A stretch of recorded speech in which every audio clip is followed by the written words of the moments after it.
پھر ہم مسلمانوں پر لازم آ جاتا ہے کہ ہم یہ جانیں کہ محمد عربی صلی اللہ علیہ وسلم نے ہمیں کیا کیا چیزیں بتلائی ہیں کہ کس طرح ہم نے زندگی گزارنی ہے، کس طرح ہم نے معاملات کرنے ہیں، کس طرح ہم نے عبادات کرنی ہے، کس طرح ہم نے تجارت کرنی ہے. یہ سارے کے سارے معاملے ہم نے کرنے ہیں اللہ کے نبی سے پوچھ کر.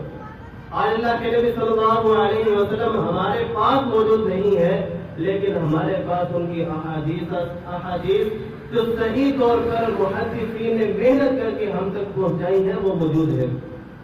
تو حضرت گرامی قدر سب سے جو مین چیز ہے، جب ہم نے محمد رسول اللہ کا اقرار کر لیا، مجھ اور آپ پر اللہ کے رسول کی اطاعت واجب ہو جاتی ہے. ہمیں کوئی دین کا مسئلہ ہمارے سامنے پیش کیا جائے تو ہم اس کے اندر عقل کو نہیں توڑائیں گے.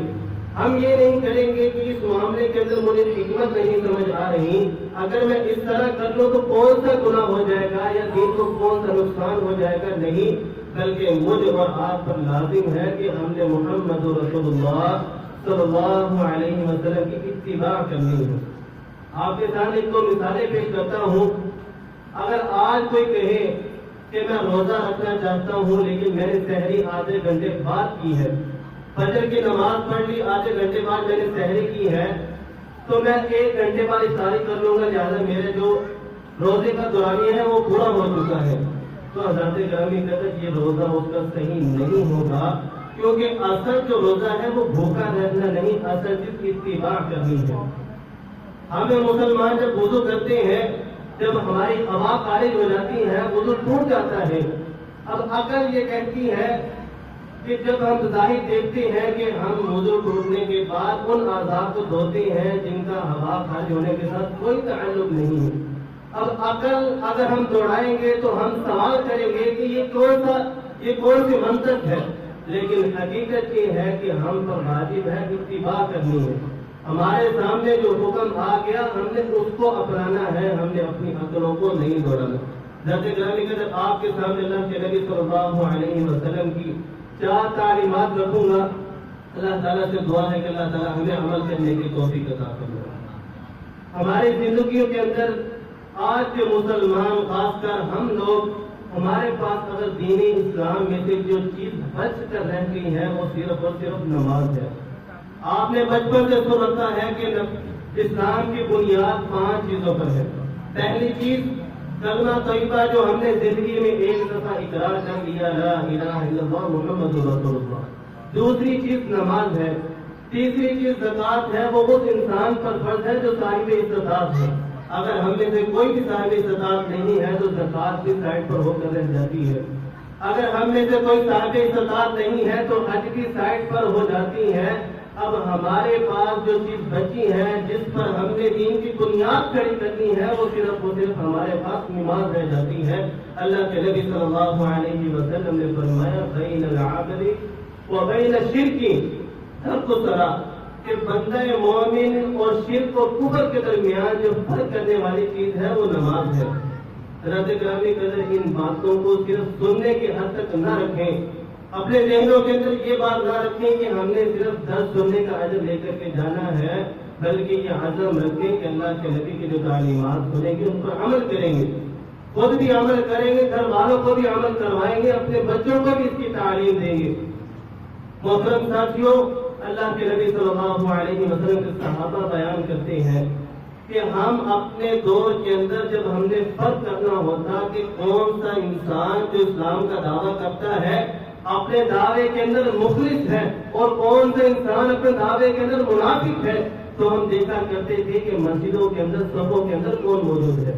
جو مسجدوں کے اندر موجود ہوتا، نماز وقت سے آ کر پڑھتا، ہم اس کو فارغ مسلمان کرا دیتے، اور وہ انسان جو نمازوں سے بچتا تھا، دور بھاگتا تھا، ہم اس کو منافق شمار کیا کرتے تھے. اگر آپ میں سے کسی انسان کا والد فوت ہو جائے اور وہ اس وقت پاکستان کے اندر موجود نہ ہو، باہر گیا ہو، اس کو کوئی بتلائے کہ آپ کے والد صاحب نے جاتے جاتے یہ وصیت کی تھی کہ میرے بیٹے کو بتلا دینا، تو ہم ساری زندگی اس وصیت کو پہرا دینے میں لگا دیتے ہیں کہ میرے والد کی آخری خواہش تھی کہ فلاں کام آپ نے کرنا ہے. میرے اور آپ کے محسن، پوری انسانیت کے محسن امام کائنات محمد رسول اللہ صلی اللہ علیہ وسلم اس دنیا سے جا رہے ہیں، اور آپ کی حالت یہ ہے کہ کبھی آپ کو ہوش آ رہا ہے، کبھی بے ہوش ہو رہے ہیں۔ اس حالت کے اندر انہیں فکر ہے تو اس امت کی فکر ہے۔ آپ نے سن رکھا ہے کل قیامت کا دن ہوگا، سارے کے ساری انسانیت بشمول تمام انبیاء نفسا نفسی کا عالم ہوگا، کوئی کسی کی سفارش نہیں کرے گا، باقی محمد رسول اللہ صلی اللہ علیہ وسلم کی ہستی ہوگی جو اللہ کے سامنے جا کے امتی کی سدائے لگائے گی۔ محترم ساتھیوں، جب امام کائنات اس دنیا سے جانے لگے تو آخری وصیتیں جو کی ہیں ان میں سے ایک وصیت اللہ کے نبی نے فرمایا الصلاۃ کہ نماز کو قائم رکھنا، نماز میری آنکھوں کی ٹھنڈک ہے۔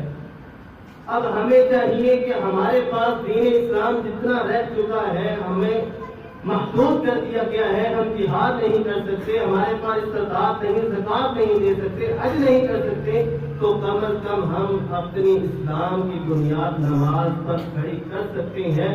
امام کائنات نے فرمایا کل قیامت کا دن ہوگا، اول ما یحاسب یوم القیامہ الصلاۃ، کل قیامت کے دن سب سے پہلے جس چیز کا سوال ہوگا وہ نماز کے بارے میں سوال ہوگا۔ تو جب ہم پہلے سوال میں کامیاب ہو جائیں گے اللہ تعالیٰ آگے بھی کامیابی عطا کرے گا۔ ذات گرامی قدر، دوسری چیز، دوسری تعلیم جو ہمارے معاشرے کے اندر بہت ہی حقیر سمجھی جاتی ہے، جس کی کوئی حیثیت نہیں ہے، لیکن اس کا گناہ جب آپ حدیث کے اندر دیکھتے ہیں تو رونگٹے کھڑے ہو جاتے ہیں۔ اللہ کے نبی صلی اللہ علیہ وسلم نے فرمایا لا ينظر اللہ الی من جر ثوبہ، کل قیامت کا دن ہوگا، نفسا نفسی کا عالم ہوگا، ہر انسان پریشان ہوگا، انبیاء پریشان ہوں گے کہ آج ہمارے ساتھ کیا معاملہ ہوگا۔ اللہ کے نبی نے فرمایا جو انسان دنیا کے اندر رہتے ہوئے اپنی چادر، اپنی شلوار جو اس نے پہن رکھا ہے اگر وہ ٹخنوں سے نیچے لٹکاتا ہے، اللہ تعالیٰ کل قیامت کے دن نظر رحمت سے نہیں دیکھے گا۔ ثلاثۃ لا یکلمہم اللہ یوم القیامہ، امام کائنات نے فرمایا تین قسم کے لوگ ایسے ہیں کل قیامت کا دن ہوگا، رب ان کی طرف دیکھے گا نہیں، ولا یزکیہم، ان کو گناہوں سے پاک نہیں کرے گا، وَلَهُمْ عَذَابٌ أَلِيمٌ، ان کے لیے دردناک عذاب ہے۔ ان میں سے پہلا انسان المسبل، جو دنیا کے اندر رہتے ہوئے شوار کپڑوں سے نیچے لٹکایا کرتا تھا۔ ذات گرامی قدر، آج ہمارے سامنے جب کسی کے سامنے حدیث پیش کی جاتی ہے تو وہ ابو بکر رضی اللہ تعالیٰ عنہ کی حدیث پیش کرتے ہیں کہ ان کی شلوار بھی کپڑوں سے نیچے جایا کرتی تھی۔ انہوں نے اپنا مسئلہ امام کائنات کے سامنے رکھا تو ان حضرات کے لیے وضاحت یہ ہے کہ اس حدیث کے اندر یہ وضاحت موجود ہے کہ حضرت ابو بکر رضی اللہ تعالیٰ عنہ ہر ممکن کوشش کیا کرتے تھے کہ میری شلوار کپڑوں سے اوپر رہے۔ اس کے بعد اگر آپ ہر ممکن کوشش کرتے ہیں، اس کے باوجود بھی کسی وجہ سے، کسی غفلت کی وجہ سے یاد نہیں رہتا شلوار کپڑوں سے نیچے چلی جائے تو اور بات ہے، لیکن اگر جان بوجھ کر تکبر کرتے ہوئے شلوار کو ٹخنوں سے نیچے لٹکائیں گے، اللہ کے نبی کی وعید واضح ہے، آپ کے سامنے بیان ہو چکی ہے۔ اب کوئی سوال کرتا ہے کہ ہم تکبر کی وجہ سے شلوار نہیں لٹکاتے ہیں، جو شوقیہ لٹکاتے ہیں، تو امام کائنات کی حدیث یاد رکھیے۔ امام کائنات نے فرمایا وَإِيَّاكُمْ إِسْبَالَ الْإِزَارِ، امام کائنات نے فرمایا کہ تم شلواروں کو ٹخنوں سے نیچے لٹکانے سے بچو، فَإِنَّهَا مِنَ الْمَكِيدَ، شلواروں کو ٹخنوں سے نیچے لٹکانا یہی تکبر ہے، اور اللہ تعالیٰ تکبر کو پسند نہیں کرتا۔ اس معاملے کو ہلکا نہ لے۔ امام کائنات صلی اللہ علیہ وسلم محفل کے اندر بیٹھے ہیں، صحابہ کرام بیٹھے ہیں، ایک انسان گزر رہا ہے، شلوار ٹخنوں سے نیچے ہے، امام کائنات بھاگ کر کے پیچھے جاتے ہیں، اس کو روکتے ہیں، اسے آواز دیتے ہیں اور اسے کہتے ہیں کہ اپنی شلوار کو ٹخنوں سے اوپر کر اور اللہ تعالیٰ کا تقوی اختیار کر۔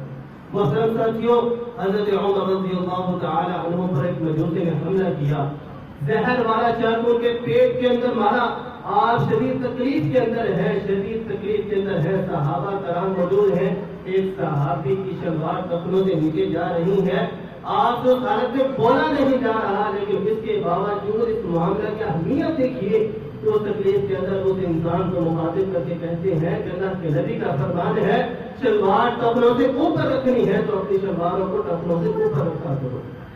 ہمارے سامنے، ہمارے دلوں کے اندر جب تک امام کائنات کی محبت نہ ہوگی تو ہمارے سامنے ان کی لاکھ احادیث بیان کر دی جائے کوئی فائدہ نہیں ہے.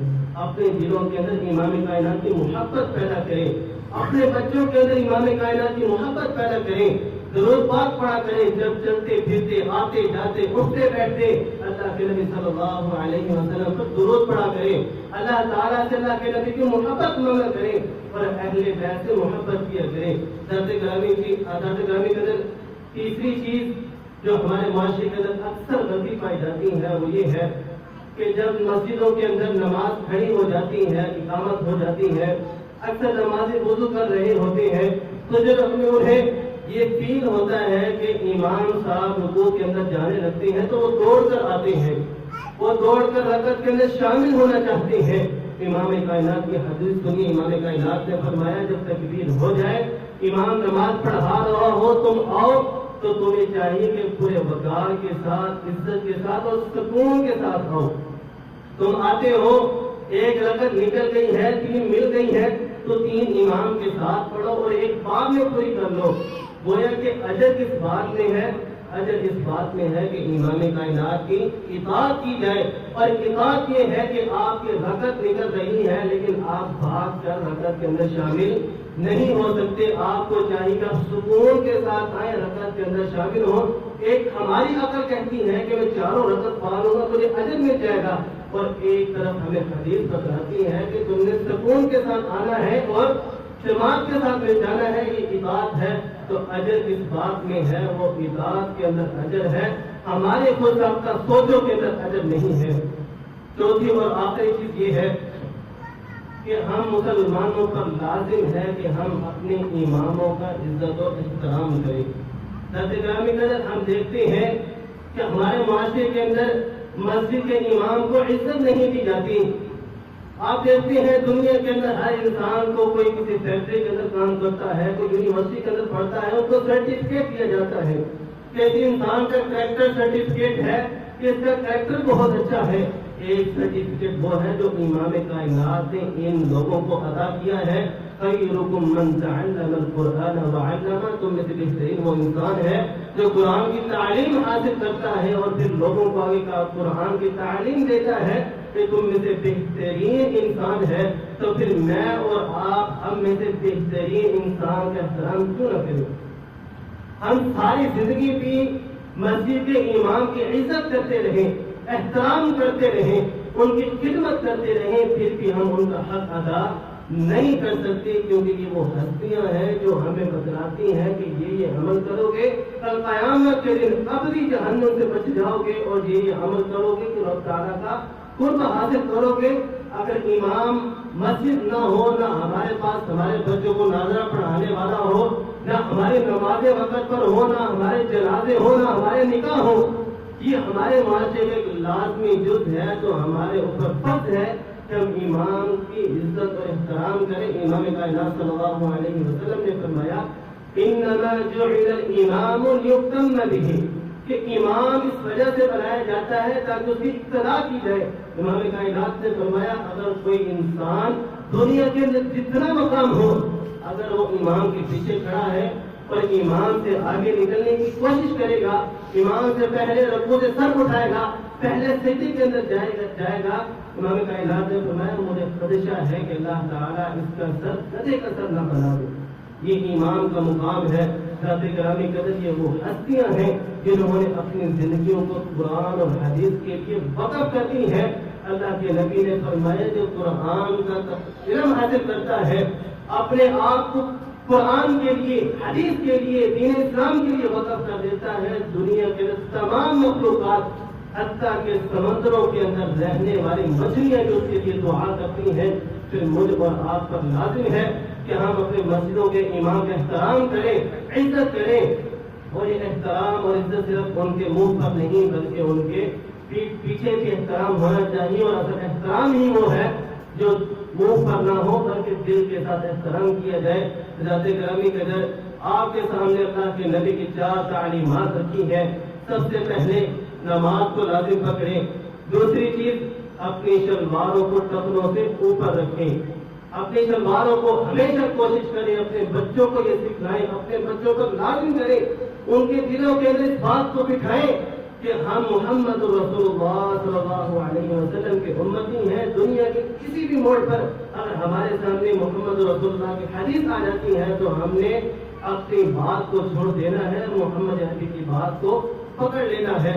اور تیسری بات یہ ہے کہ جب مسجدوں کے اندر آئیں, جماعت ہو رہی ہو, عزت کے ساتھ, احترام کے ساتھ, وقار کے ساتھ جماعت کے اندر شامل ہو. اور چوتھی تعلیم یہ ہے کہ ہم اپنے اماموں کی عزت کریں, احترام کریں, ان کا ساتھ لیں اور ان کا عزت احترام دل سے کرنا ہے, تاکہ کل قیامت کے دن اگر رب تعالی ہم سے سوال بھی کرے, اس طبقہ کے متعلق اگر ہم سے سوال ہو جائے, یاد رکھیے کل قیامت کے دن صرف عبادات کا سوال نہیں بلکہ معاملات کا بھی سوال ہونا ہے, حسن اخلاق کا سوال ہونا ہے. اور یہ طبقہ آپ کے حسن اخلاق کا سب سے زیادہ حقدار ہے. اللہ تعالیٰ سے دعا ہے کہ اللہ تعالیٰ ہمیں عمل کرنے کی توفیق عطا فرمائے.